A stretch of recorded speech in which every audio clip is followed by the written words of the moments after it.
this video, we're going to go over how to calibrate the deck plates on a corn head.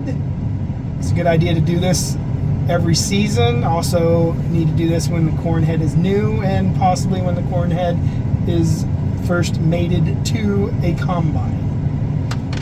Starting out, we're going to go to main menu, machine settings, then calibrations and procedures. Go to the header button, deck plate spacing calibration. Keep your fingers out of the corn head while doing this, obviously.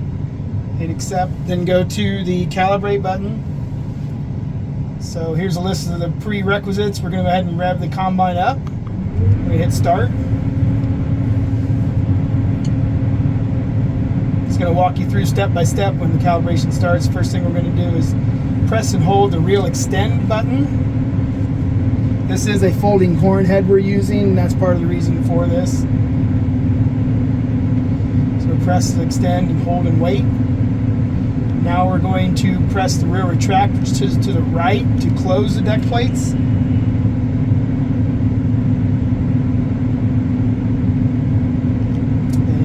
once we've done that, we're done. We can go ahead and hit save. And that's it.